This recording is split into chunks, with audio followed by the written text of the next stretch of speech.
은혜 받으실 하나님 말씀은 창세기 38장 1절부터 26절까지 말씀. 유다와 다말 이런 제목으로 말씀 함께 은혜를 나누겠습니다. 우리 지난주 말씀 요셉의 이야기가 진행되어지다가 오늘 갑자기 유다 이야기로 시선이 확 바뀌어져 버렸습니다. 왜 그런가 우리가 좀 뒤에 본론으로 나누도록 하고 잠시 우리 지난 말씀을 복기를 해보면 그런 말씀을 들었습니다. 요셉이 꿈을 꾸고 그 꿈이 성취되어지는 그런 모든 과정들, 우리가 과거에 수많은 설교를 통해서 들었을 때 마치 성도 한 개인의 꿈이 우리가 그 비전을 가지고 기도하고 붙들면 하나님이 이루어 주신다, 이렇게 이해했다면 큰 오산이라는 거예요. 절대 그런 이야기가 아니라고 말씀드렸습니다. 성도의 꿈은 자기 꿈이 이루어지는 것이 아니라 어떤 고난과 연단을 통해서 하나님의 꿈으로 이루어지기까지 그 모든 삶과 고난, 이 모든 것들이, 그게 성경은 형통이라고 얘기를 합니다. 그래서 우리가 창세기 말씀에서도 살폈던 그 내용이지만 이런 말씀이 있었죠. 여호와께서 요셉과 감옥에서 함께 하심이라, 여호와께서 그의 범사에 형통케 하셨더라, 이런 말씀이었어요. 감옥 아닌데 형통이었단 말이에요. 왜 창세기 기자가 이렇게 표현하는가?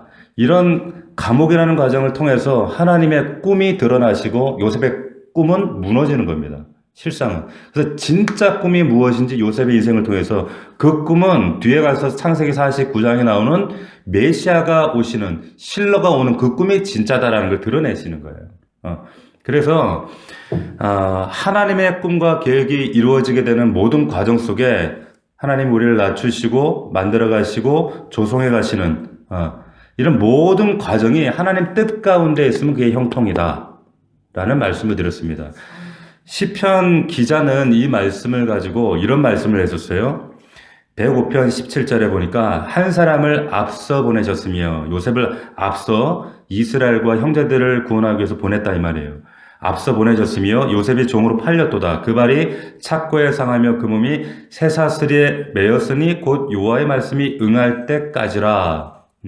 말씀의 성취를 위해서 요셉의 이런 이 쇠사슬의 매임이, 그건 필연적이었다는 겁니다. 그런데 여기에 그 몸이 쇠사슬에 매었다라는 말은 영혼이 쇠꼬챙이로 관통하는 그 고통이었다. 원에는 그렇게 되어 있어요. 쇠꼬챙이가 영혼을 관통하는, 그만큼 아프고 괴로운 그런 고난의 세월이 요셉의 삶이었다. 그런데 시편 기자가 그렇게 묘사했던 요셉의 인생, 누가 봐도 그런 인생이라고 여겼던 그 인생을 창세기의 모세는 그게 형통이라는 거예요. 그게 형통이다. 감옥 아닌데 형통이다. 그 이유는 하나님 뜻 가운데 만들어져 가고 있기 때문이다. 이렇게 말하고 있는 겁니다. 마치 이것이 우리 성도의 삶이다라고 하는 거예요. 자, 요셉이 그런데 왜 이런 고난과 배신과 감옥 생활과 이런 과정들을 필연적으로 겪어야 하는가? 가장 큰 이유는 요셉이 단순히 한 인간의 개인 인생이 아니라 예수 그리스도를 예표하는, 대표하는 그런 인생으로, 그래서 훗날 그 형제들, 그 12지파 이스라엘을 구원하는 그런 구원자의 역할을 살아야 하는 인생이기 때문에 그런 거예요. 예수 그리스도를 예표하는 거죠. 그래서 그 인생, 예수 그리스도의 순환과 수모와 그 수욕의 삶을 그대로 답습을 하는 겁니다. 자, 그리고 오늘 이제 창세기 38장으로 오게 되는데, 갑자기 여기에 뜬금없이, 지금 정말 우리 믿는 자들이 참, 언급하기가 나쁘끄러운, 시아버지와 며느리의 뭡니까? 간통사건이에요. 이 근친상간이잖아요, 어떻게 보면. 지금 이런 내용이, 이 나쁘끄러운 이야기가 등장을 하는데, 왜 이런 이야기를 뜬금없이 요셉 이야기를 하다가 이 이야기를 넣어놨는가? 굉장히 이야기를 할 때 간혹 이 이야기 앞에서 굉장히 당황스러워 하시는 분들이 많이 계시죠. 당혹스럽죠. 아니, 성경에 이런 이야기도 있네? 굳이 왜 이런 이 의미가 성경에서, 이 거룩한 성경 안에 왜 이런 얘기를 굳이 하나님께서 기록을 해 두셨는가? 이 유다와 다말 이야기가 지금 오늘날 우리 그 현대적인 윤리적 도덕적 기준으로 보면 이거는 사실 설명이 안 되는 겁니다. 오늘날 기준으로 보면 이해가 안 되지만 그럼에도 불구하고 이 요셉 이야기를 하다가 유다 이야기로 우리의 시선을 돌리는 이유가 뭔가? 이유가 있죠. 분명히 이유가 있다는 겁니다. 자, 1절을 보면 유다가 아둘람으로 내려가서 히라라고 하는 친구를 사귀입니다. 히라라는 친구를 사귀어요. 이 아둘람은 그 가나안 땅의 31개 성읍 중에 한 성읍입니다. 그러니까 이방 땅은 이 가나안 이방 족속들이 사는 성읍이죠. 그런데 유다가 이제 자기 집 아비와 형제들을 떠나서 가나안으로 내려가서 이제 친구를 사귀었다는 거예요. 가나안 친구를 사귀었다는 거예요. 요즘 말로 바꾸면 하나님의 택한 백성이 세상 사귀었다는 겁니다. 세상 사람과 지금 버텼다는 거예요. 그런데 또 그 가나안 땅에서 그 친구 소개로 누구를 만나는가? 수아라는 가나안 사람의 딸을 만나서 그 딸과 또 얼레리 꼴레리 하고 동침하고 애까지 낳아요. 그리고 이 유다가 누굽니까? 메시아가 오실 통로란 말이에요. 이런 어처구니 없는 일이 지금 벌어지는 겁니다. 자, 여기에 이 가나안 여인 이 수아의 딸과 동침을 하는데 이 동침이라는 의미는 성경에서 연합을 상징해요. 연합이라고 하는 것은 하나님의 축복의 라인에 서 있는 자가 지금 죄와 연합을 했다 그 말이에요. 죄와 연합을 한 거예요. 하나님의 백성이 세상화됐다, 세속화됐다는 겁니다. 그러지만 엄청난 일이 일어난 거죠. 자, 하나님께서는 이스라엘 백성들에게 그 혈통의 순수성을 굉장히 하나님께서 강력하게 요구하셨거든요. 그래서 아브라함도 이삭의 신부를 그 고향까지 가서 종을 통해서 하란까지 보내는 거예요. 이거는 뭐 아브라함의 혈통이 다른 그 족속들에 비해서 그 혈통의 피가 뭐 깨끗하거나 탁월해서가 아니라 하나님의 백성들의 구별됨, 그리고 하나님의 백성들의 거룩성, 이것을 가르치기 위한 하나님의 상징적인 장치가 바로 이런 거예요.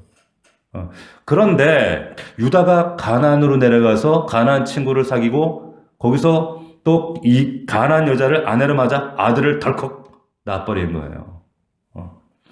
자, 약속의 후손을 출산해야 되는데, 약속의 후손, 하나님께서 의도하시고 계획하시는 거룩한 후손이 나와야 되는데, 가나안 이방인의 후손 아들이 덜컥 나와버린 겁니다.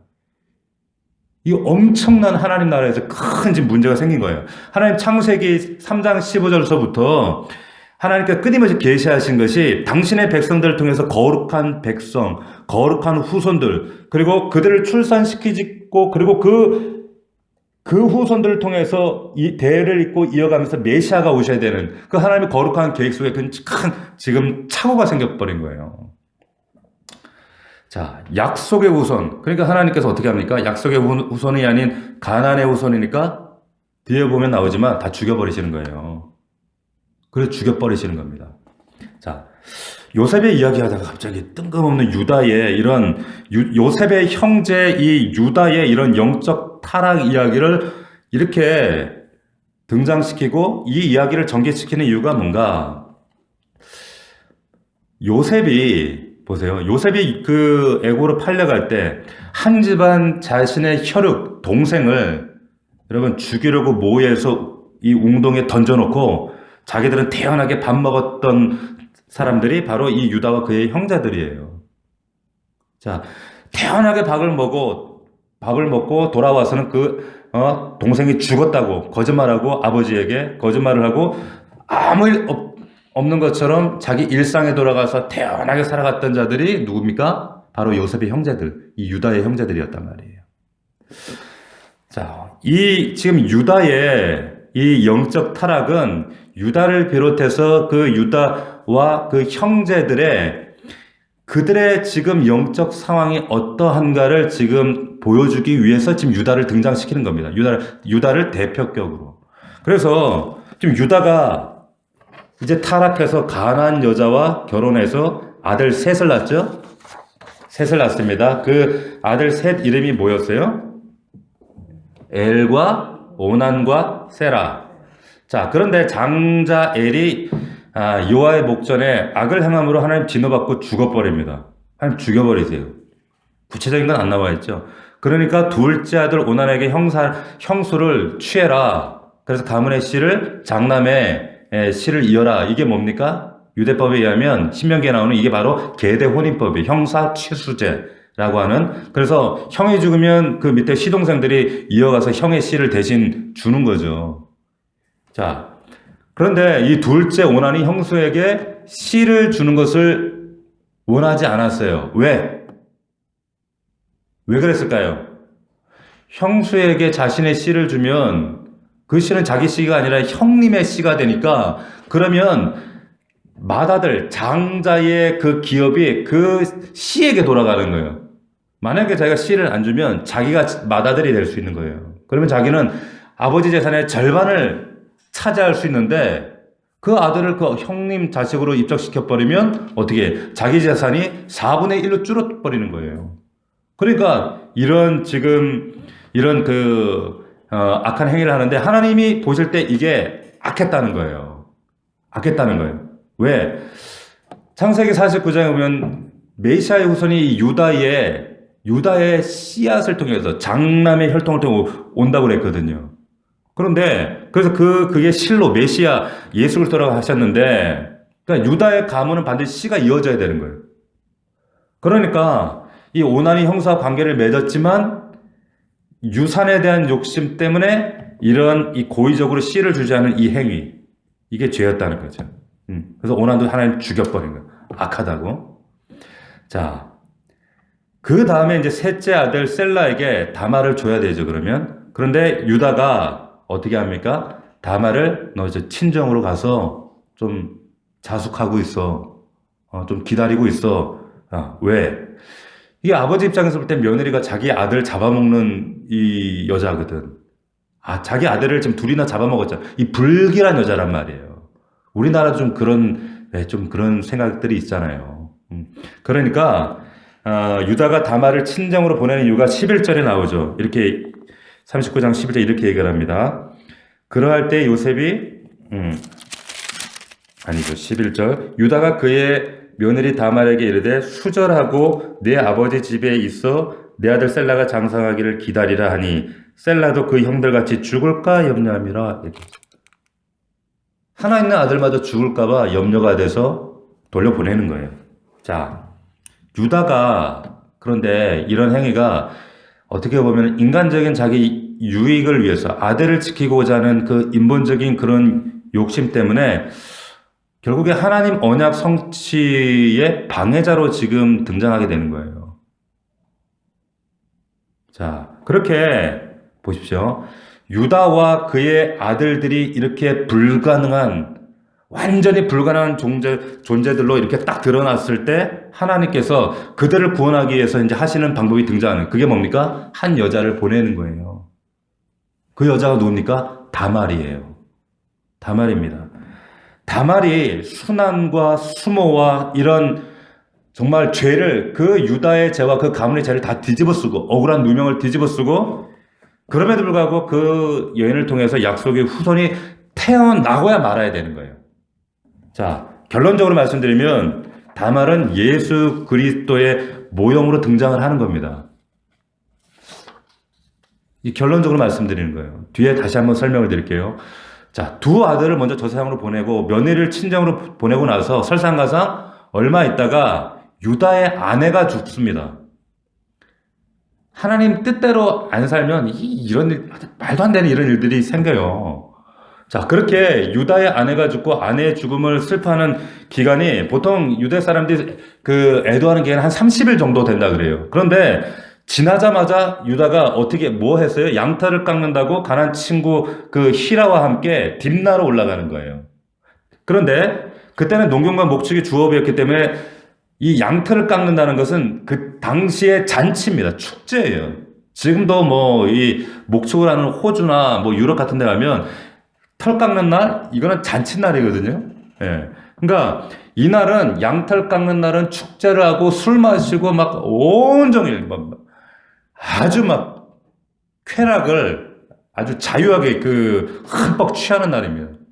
자, 그 기간 동안 또 이루어지는 일이 뭐냐면 자신들이 섬기는 이 그 가나안에 바알과 아스타롯 그 신전에 가서 제사를 지내면서 다시 한번 더 큰 풍요를 기원하는 거예요. 그런데 그 바알과 아스타롯에게 드리는 그 신적 제사 방법이 뭐냐면 거기에 주로 행하는 행위가 그 신전에 있는 그 여사제들, 제사장들과 이렇게 성적인 관계를 맺는 거예요. 그 성행위를 맺으면 바알과 아스타롯이 그것을 보고 흥분을 한다고 여기는 거예요. 흥분을 해서 그래서 그들에게 복을 주는데 그 축복이 바로 적당한 그 햇볕과 적당한 비로 온다. 이게 가나안 신앙이었단 말이에요. 그러니까 그 제사가 당연한 거였어요. 자, 그래서 양털 깎는 기간에 신전의 그 사제들이 이 사제복을 입고 이제 이제 제사드리러 오는 이들을 유혹하기 위해서 이제 흥정을 하는 거죠. 막 요염하게 눈빛을 막 던지고, 문 앞에 서서 외간 남자들 마주하기 위해서 온갖 요염을 다 떠는 거예요. 유다가 그곳에 간 거예요. 유다가. 얼마나 타락했다는 거예요. 자, 14절을 보시면, 그가 그 과부의 의복을 벗고 노을로 얼굴을 가리고 몸을 휩싸고 딥나 길곁 에나임 문에 앉으니 이렇게 지금 기록을 해놨죠. 여기 보면 딥나 길곁 에나임 문이라고 그랬어요. 여기 문이라고 번역되어 있는 단어가 보통 집에 있는 문이라고 하는 쏴르라고 하는 말이 아니라 여기는 페타라고 하는 말을 써요. 이게 뭐냐면 가나안 종교의 신전문을 말하는 겁니다. 자, 그러니까 유다가 야곱의 12아들 중에 하나예요. 12지파의 한 사람입니다. 메시아가 그를 통해 와야 돼요.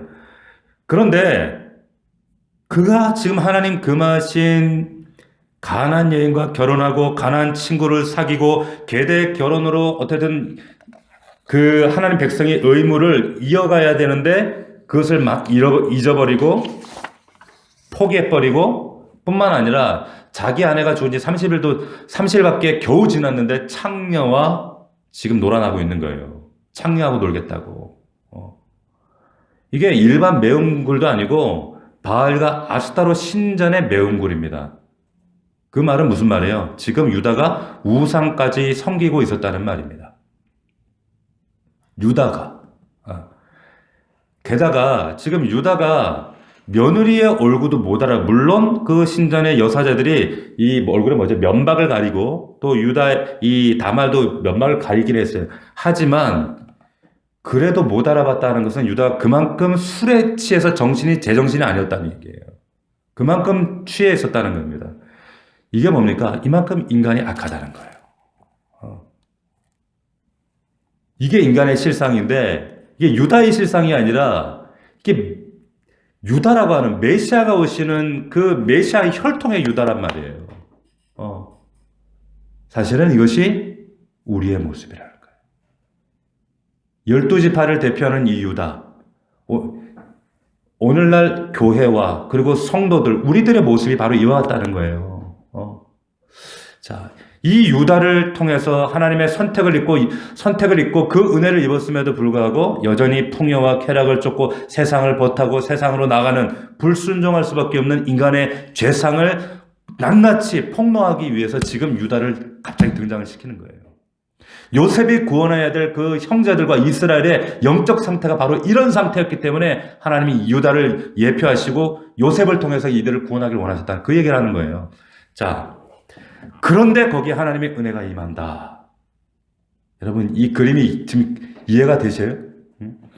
보세요. 다말이 이런 유다와 대조적으로 창녀 취급을 감수하면서까지 어떻게 해서든지 약속의 후손을 이어갈 수 있도록 여러분 구속사적인 이해로 볼 때는 관점으로 볼 때 이 다말의 행위가 이게 의라는 거예요.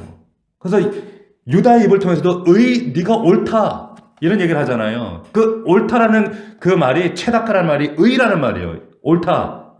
마치 예수 그리스도가 아버지의 뜻을 쫓기 위해 이 땅에 창녀된 몸으로 성육신하셔서 이 땅에 오셔서 이 땅의 모든 수욕과 저주와 그 손가락질을 감수하고 십자가에 달리신 것처럼 이 사건, 이 시아버지와 이 며느리의 이 지저분한 사건 얼마나 입에 담기도 부끄러운 얘기예요, 이게. 그런데 이것을 감수하는 거예요. 우리 문화로 볼 때 이게 진짜 말도 안 되는 어이없는 이 행동 같지만 여러분 이게 당시 그 문화적 그때 근동세기의 관점으로 보면 이게 사실은 당연한 행동이에요. 왜냐하면 역사 사료에 보면 예수님 오시기 1300년 전, 1400년 전 그 아시리아 법률 법전에 보면 다말의 경우처럼 이제 남편이 죽고 시동생들이 다 죽어버렸어요. 다 죽었을 경우에는 시아버지가 며느리와 관계를 해서 씨를 잇도록 하는 게 그 당시 아시리아 법의 법전에 기록이 돼 있다는 거예요. 이건 제 추측이 아니라 이게 실제로 역사적 사례도 남아있어요. 그러니까 지금 우리의 지금 현대의 어떤 윤리적 도덕적 관점을 보면 이거 진짜 말도 안 되는 사건 같지만 그 당시의 문화와 법적으로 볼 때는 이건 당연한 거였어요. 그렇기 때문에 우리가 생각하는 도덕적인 어떤 윤리적인 관점으로 이걸 성경의 내용 막 폄하하고 함부로 곡해하고 그래서는 안 된다는 거예요. 다말의 이런 행동은 이런 창녀 취급 당할 수 있는 것을 감수하면서 야곱 집안에 정말 대를 잇기 위한 정말 눈물겨운 어떻게 보면 결단이라고 하는 거죠.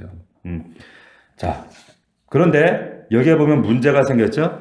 이제 유다가 창녀에게 화대를 줘야 되는데 이걸 못 챙겨온 거예요. 그래서 다말이 유다에게 묻습니다.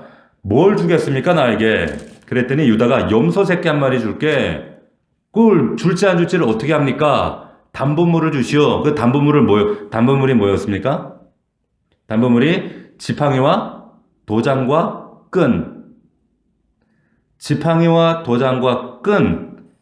이걸 맡겼단 말이에요. 그리고 나중에 가나안 친구 이제 히라를 시켜서 염소 새끼를 갖다 주고 다시 그거 담보물 찾아와라. 근데 다말은 이미 임신하고 숨어버린 거죠. 없죠? 없으니까 유다가 히라가 와서 그 여자 없던데? 이러니까 에이 몰라 그냥 없는 셈 쳐 이래버리고 호기를 부리고 그냥 잊어버리는 거예요. 그런데 그로부터 3개월 후에 이 소문이 들려오기를 며느리 다말이 배가 불러왔다는 거예요. 임신했다는 소식이 그 소식을 듣고 유다가 어떻게 합니까? 노발대발 난리가 나는 거죠. 그런 부정한 년은 당장 잡아다가 불살라 죽여버려라 하는 거예요. 자기의 부정과 자기의 죄는 까맣게 잊어버리고 앞에 제가 말씀드렸던 이 유다의 이 패역한 타락상 자기가 얼마나 패역한 죄인인 것은 세속화되어 있는지 그 죄는 까맣게 잊어버리고 지금 며느리 다말 타자의 그 부정에 대해서만 노발대발 분노하고 있는 거예요. 이게 누굽니까?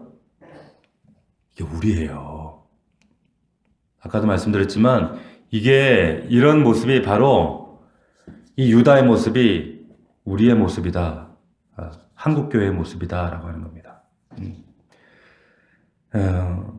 제가 어떤 분하고 말씀을 나누면서 그런 이야기를 하는 거예요.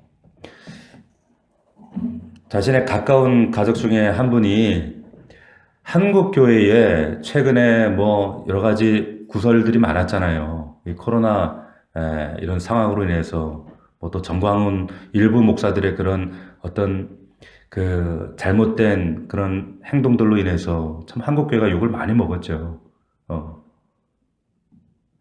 그런 한국교회의 모습을 보면서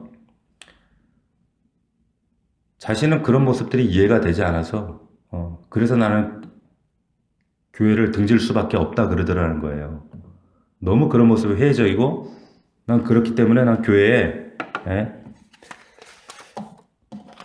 발걸음을 두기가 싫다. 그러면서 교회에 발을 끊는 가족들 때문에 본인이 너무 괴롭다. 어떻게 해야 될지 모르겠습니다. 목사님 그러더라고요. 근데 제가 이 말씀을 묵상하고 또 고민하면서 어떤 마음이 드냐면 근데 그들 자신이 유다인 것은 전혀 모르는 거예요. 마치 자신이 하나님 앞에 얼마나 패역하고 얼마나 더럽게 세속화돼서 정말 하나님 뜻 가운데 서 있지 못하는 그 자신은 자기가 유다인 건 깨닫지 못하고 그 다말을 정죄하고 비난하고 불살로 죽여버려라 하는 그 유다와 그 성도가 다른 게 뭔가 저는 너무 안타까운 거예요. 그렇게 한국교회를 비난하고 비방하는 게 세상 사람들보다 지금 오늘날 교회 안의 성도들이 더 많다는 거예요. 그러면서 교회를 등지고 교회를 떠나고 그러면서 제가 되묻고 싶은 거예요. 과연 그러는 너는 너 자신이 교회라는 사실을 모르는가? 너 자신이 교회인데 그런 교회가 자정하고 하나님과 바로 서기 위해서 너는 그동안 무슨 노력을 했고 정말 세상 가운데 그 믿지 않는 자들 앞에서 얼마나 자정의 노력을 했으며 소금으로 그 맛을 잃지 않기 위해서 몸부림쳤으며 기도했으며 정말 그 빛을 그 말 아래 가두지 않고 정말 빛이 드러날 수 있도록 얼마나 하나님 앞에 세상 앞에 몸부림쳤는가 묻고 싶은 거예요. 그렇지 않았잖아요. 그저 유다처럼 똑같이 세상 사람들보다 더 앞서 나가서 비난하고 욕하고 그리고 그걸 핑계 삼고 교회를 안 와요. 교회를 근데 한국교회 지금 이런 성도들이 너무 많다는 거예요. 너무 많다는 거예요. 마치 혼자만 지금 유다인 것처럼 자체는 다말 아니고 혼자만 의로운 것처럼 깨끗한 것처럼 정작 본인이 그 교회라는 사실을 까맣게 잊어버려요. 하나님 앞에 이거 두려워서 어떻게 하려나 그러나 모르겠어요. 왜 하나님 앞에 그런 참 말할 수 없는 그런 핑계를 대고 감당할 수 없는 하나님의 이름을 정말 만홀히 여기는 그런 죄를 범하는가 너무 안타까운 거예요. 그래서 안 되죠. 세상이 비난하지만 마땅히 그 비난을 우리가 겸허히 받지만 그렇기 때문에 그 하나님 앞에 바로 서야죠. 우리가 더 엎드리고 기도하고 정말 아브라함이 또 모세가 그 백성들의 죄를 대신 끌어안고 본인이 중보자로 섰던 것처럼 왜 그런 자신의 하나님의 부르심을 잊어버리고 오히려 세상 사람들보다 더 못한 가난 속에 세속화돼서 마치 의로운 채 착각하고 그런 하나님 앞에 정말 두려운 거예요. 하나님 앞에 제가 그러지 말라고 그러지 말라고 그래도 너무 안타깝습니다. 여러분 이때 다말이 어떻게 하는가를 보십시오. 다말이 이제 시아버지에게 전가를 보내요.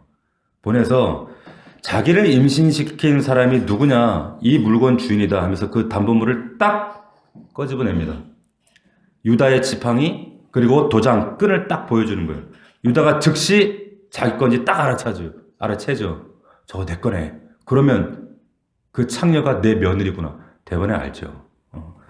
거룩한 척 그냥 여과 없이 드러나 버리는 거예요. 자기가 죄인이라는 게 그 마음방 앞에 물론 몰라 여기서 자기가 내가 바로 그 사람이 뭐 어떻게 했는지 모르겠는데 보세요. 마찬가지입니다. 하나님은 지금도 우리 앞에 수시로 우리가 죄인됨의 증거들 보세요. 지팡이와 도장과 끈을 들이미시는 거예요. 우리 앞에 여러분 앞에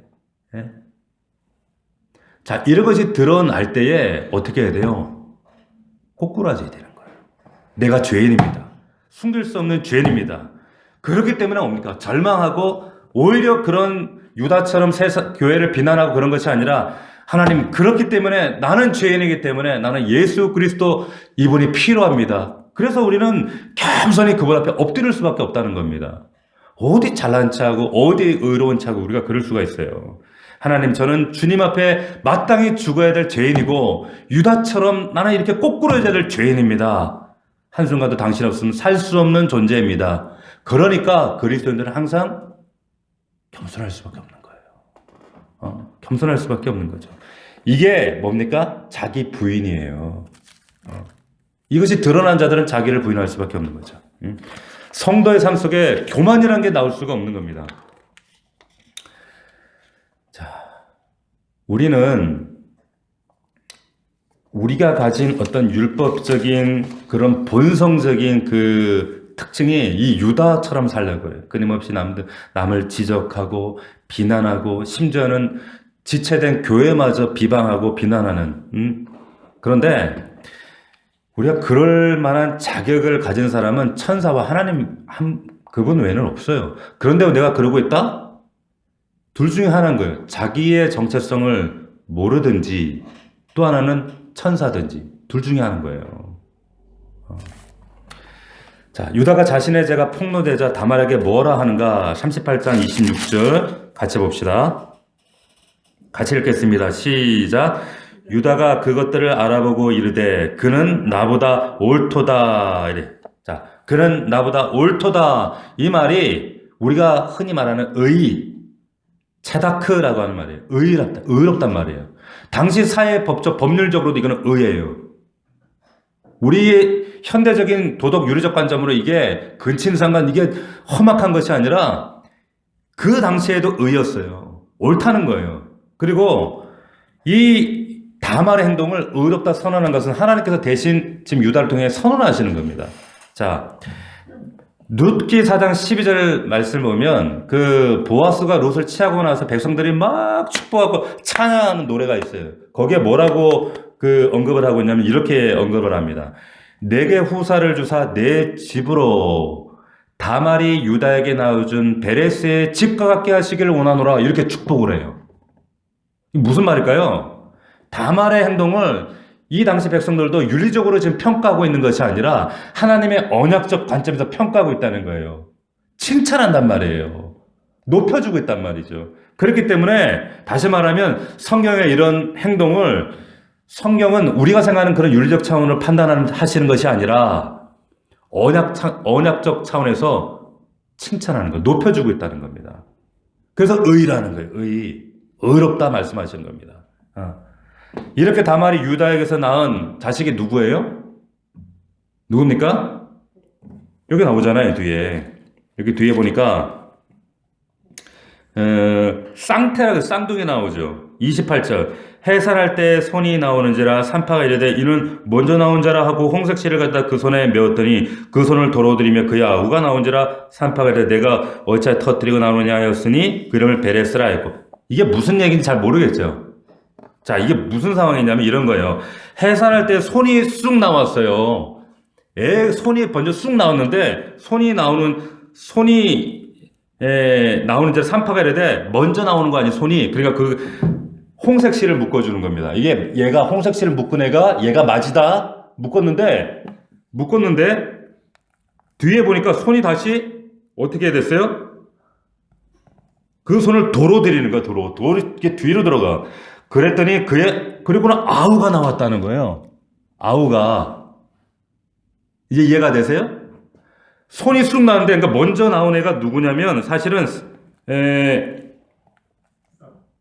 세라가 먼저 나온 거 사실은. 세라가 맞은데 뒤에 베레스가 다시 너 나와 내가 먼저 나올 거 하고 베레스가 다시 나온 거예요. 그러니까 뒤에 보세요. 29절에 그 손을 도로들이면 그의 아우가 나와버리는 거예요. 나오는지라 산파가 이르되 네가 어짜여 터뜨리고 나오냐? 야 네가 둘째인데 먼저 나오면 어떻게? 하므로 그 애를 베레스라 하고 그의 형 곧 손에 홍색 실에 있는 자가 뒤에 나왔다는 뒤바뀌어 버리는 거예요. 뭘 말하는 걸까요? 하나님의 은혜는 우리가 생각하는 그런 힘과 원리와 그런 기준이 아니라 은혜의 원리예요. 이거 딱 보면 야곱과 에서가 딱 떠오르잖아요. 지금 그 얘기를 하는 겁니다. 근데 이 다말이 유다에게서 하는 베레스가 어디에 또 등장합니까? 마태복음에 예수님의 족보에 등장한단 말이에요. 그 거룩하신 예수의 족보 안에 이 베레스가 나와요. 들어보십시오. 아브라함이 이삭을 낳고 이삭은 야곱을 낳고 야곱은 유다와 그의 형제를 낳고 유다는 다말에게서 베레스와 세라를 낳고 베스로는 헤선을 낳았다. 이렇게 돼 있어요. 마태복음의 약속의 후손이신 예수님의 족보에 다름 아닌 다말의 그 순환과 수모와 그 부끄러운 그 이야기, 시아버지와 며느리의 그 지저분한 이야기로 태어난 베레스의 이름이 떡하니 등장하는 겁니다. 자, 뭘 얘기하는 걸까요? 하나님의 은혜가 이와 같다는 겁니다. 우리의 상식과 우리의 기준을 뛰어넘는 하나님의 방법은 어떤 방해와 어떠한 하나님의 그 약속의 성취를 위해서는 어떠한 것도 뛰어넘어서 하나님의 약속은 성취된다는 거예요. 요셉이 보세요. 죄인인 그의 형제들을 구원하기 위해서 고난받는 예수를 예표했잖아요. 마치 이방 여자 다말이 이 유다의 이 패역과 타락과 부끄러움과 죄를 담당하면서 하나님의 언약을 이어가기 위해서 은혜의 여인으로 등장하면서 은혜의 사람으로 하나님의 하늘의 사람을 등장하면서 하나님의 구원은 이런 방식으로 정말 상상할 수 없는 이런 방식으로 이루어진다. 그래서 마땅히 죽어야 될 유다는 살아나는 것이고 결국 유다 후손으로 예수가 오잖아요. 그리고 그 유다의 그 부끄러움을 다말이 짊어져요. 그리고 그 부끄러운 여자가 되지만 그 여자를 통해서 진짜 창녀는 누구예요? 진짜 창녀는 누구예요? 유다예요. 진짜 창녀는 누구예요? 우리예요. 우리란 말이에요. 그런데 그 창녀 유다의 구원을 다말이라는 이 여인이 창녀가 된 것처럼 진짜 창녀 우리를 대신해서 예수 그리스도가 이 땅에 부끄러운 창녀가 돼서 오신 거예요. 이게 성육신 사건이란 말이에요. 이걸 예표하고 있는 그대로 그 모습을 똑같이 지금 그려주고 있다라고 하는 거죠. 자, 이런 구원 사역에 의해서 구원받은 이스라엘 백성들 그리고 우리들 이 이야기를 지금 성경이 하고 있다라고 하는 겁니다. 자, 말씀을 정리하겠습니다. 유다뿐만 아니라 저와 여러분들은 도저히 구원받을 수 없는 불가능한 자들입니다. 그런데 우리가 구원받은 이후에도 하나님은 잘 기억하셔야 돼요. 끊임없이 우리에게 그 유다 앞에 그 지팡이와 도장과 끈을 들이미시면서 우리를 어떻게 하시면 끊임없이 우리의 죄됨을 폭로하세요. 드러내신다는 거예요. 왜? 그것 가지고 우리가 하나님 앞에 마치 다말을 정죄할 수 없도록 우리는 그런 존재들이 아니라는 걸 깨달으라는 거예요. 그래서 우리가 함부로 정말 심판자의 자리에 서서 세상을 함부로 판단하고 세상을 비방하고 무엇보다도 하나님의 세우신 몸된 교회를 비방하거나 비난하거나 욕하거나 마치 자기가 의로운 유다가 된 것처럼 그래서는 안 된다는 거죠. 하나님 앞에 정말 하나님 이름을 만으로 여기는 큰 죄가 됩니다. 정말 큰 죄가 돼요. 다쳐요. 그러면 안 되는 거예요. 구원은 여러분 우리에게서 나오는 것이 아니라 다말을 허락하셔서 그 가문을 이어간 것처럼 부끄럽고 수치스러운 우리에게 그리스도를 주심으로 그리스도를 통해 우리를 구원하셨어요. 오늘 말씀을 통해서 다시 한번 진짜 창녀가 누구인가, 진짜 유다가 누구인가, 우리가 하나님 앞에 어떻게 겸손해져야 하는가, 그리고 지금 우리가 정말 이런 어려운 시대 속에서 자칫 교회를 떠나고 교회를 등지고 있는 한국교회, 이 조국교회 안에 수많은 성도들 바라보면서 우리가 어떻게 중보하고 그들을 위해서 어떻게 하나님 앞에 나아가야 되는가 우리가 깊이 고민하면서 기도하며 나아가야 될 줄로 믿습니다. 우리가 이 시간 말씀을 붙들고 함께 주 앞에 나가도록 하겠습니다. 기도하겠습니다. 이 시간 기도하실 때에 하나님 이 유다와 이 다말의 사건을 통하여서 하나님 나는 이 시대의 영적인 창녀가 누구입니까? 마치 의로운 유다처럼 다말을 정죄하고 있는 우리는 아닌지 하나님께서 이 시간 말씀을 통해 다시 한번 유다 앞에 그 끈과 도장과 그 지팡이를 들이미신 것처럼 그래서 우리의 죄됨과 우리의 정말 하나님 앞에 이 패역함을 타락함을 아버지 폭로하신 것처럼 드러내신 것처럼 하나님 이 시간 우리의 모습이 주 앞에 낱낱이 드러날 때 우리는 겸손할 수밖에 없습니다. 주님 정말로 이 시대 앞에 우리가 소금으로 빛으로 온전히 주 앞에 서지 못한 것을 회개합니다.